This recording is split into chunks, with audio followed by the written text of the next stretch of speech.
मित्रों, कहा जाता है कि भगवान की पूजा को पूरे मन और श्रद्धा के साथ करने से पूजा का फल सकारात्मक मिलता है। पूजा के दौरान भगवान को खुश करने के लिए पूजा का समय, पूजा के स्थान, पूजा विधि, बहुत सारी चीजें मायने रखती हैं। कई बार लोग अपने घर में पूजा तो कर लेते हैं, लेकिन कई चीजों की अनदेखी कर देते हैं, जिसके चलते उन्हें पूजा का उचित फल नहीं मिलता। पूजा के दौरान घर की कुछ चीज़ों का सही होना बहुत आवश्यक होता है।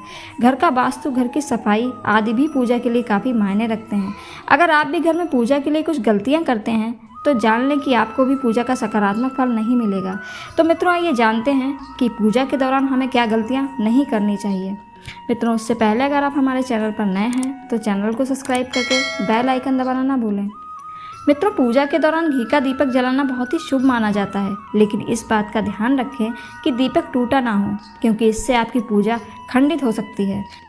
साथ ही घी के दीपक को कभी भी घर के किसी भी काले गेट के पास ना रखें। अगर आप ऐसा करते हैं तो आपके घर में निगेटिव एनर्जी का वास हो सकता है।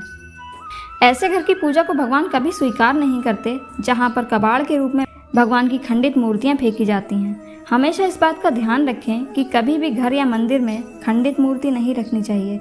अगर घर में कोई खंडित या टूटी मूर्ति हो तो उसे तुरंत ही नदी में प्रवाहित कर दें या फिर पीपल के वृक्ष के नीचे जाकर रख दें। अपने घर में कभी भी जाले न लगने दें। कहा जाता है कि जिस घर में जाले लगे होते हैं, भगवान कभी भी उस घर की पूजा को स्वीकार नहीं करते। अपने घर में कभी भी तुलसी का सड़ा हुआ पौधा ना रखें। शास्त्रों के अनुसार भगवान विष्णु और कृष्ण को तुलसी दल चढ़ाना बहुत ही शुभ होता है, तो इसे प्रसाद के साथ चढ़ाना चाहिए। कई बार होता है कि आप ऐसे ही तुलसी चढ़ा देते हैं और उसे उठाना भूल जाते हैं, जिसके कारण वह सूख जाती हैं, जो कि बहुत ही अशुभ माना जाता है।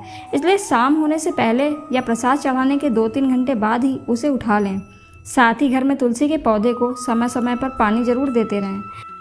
मित्रों, घर में पूजा स्थल घर की दक्षिण या पश्चिम दिशा में होने पर भी पूजा पाठ का लाभ प्राप्त नहीं होता। पूजा करते समय साधक का मुख प्रातःकाल पूर्व दिशा और शाम के समय पश्चिम की तरफ होना चाहिए। मित्रों, पूजा में हमेशा पीले या सफ़ेद धुले हुए कपड़ों का ही प्रयोग करें। पूजा पाठ के अधिकतम फल के लिए 3 से 4 बजे के मध्य का समय सर्वोत्तम माना गया है। इस समय की गई पूजा निष्फल नहीं होती।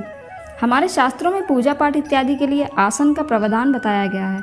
इसलिए साधक ये सुनिश्चित कर लें कि पूजा पाठ के समय उचित और साफ धुले आसन का प्रयोग करें। पूजा के समय यदि मंत्र पढ़ते हैं या लंबे पाठ, आरती इत्यादि करते हैं परंतु आसन का प्रयोग नहीं करते तो साधक की पूजा का पृथ्वीकरण हो जाता है। पूजा के फलस्वरूप पैदा हुई ऊर्जा आसन के अभाव में पृथ्वी में ही समा जाएगी, साधना के फल से वंचित हो जाएंगे। शास्त्रों में पूजा अर्चना को एकांत स्थान में करने का विधान बताया गया है, क्योंकि यदि पूजा के समय कोई छू देता है तो भी पूजा के फलस्वरूप पैदा हुई ऊर्जा का पृथ्वीकरण हो जाएगा। पूजा के बाद यदि कोई क्रोध करता है या सो जाता है या किसी की निंदा करता है तो भी पूजा का पूर्ण फल नहीं मिलता। इसलिए इन बातों से बचने का प्रयास करें। मित्रों, भूलकर भी पूजा उपासना चारपाई पर बैठकर ना करें। नंगे फर्श पर ना बैठें। यदि आसन मिलना संभव ना हो तो ऊनी कंबल का प्रयोग कर सकते हैं। कहने का अभिप्राय है कि पूजा के समय पृथ्वी के संपर्क में सीधे आने से बचें। यदि किसी व्यक्ति ने अनुपयुक्त रत्न पहना होगा तो भी पूजा पाठ का लाभ नहीं मिलेगा। यदि किसी परिवार में किसी अविवाहित सदस्य की अकाल मृत्यु हो जाती है तो उसे अतृप्त आत्मा माना जाता है और अतृप्त आत्मा अपनी मुक्ति के लिए बाधाएं पैदा करती है।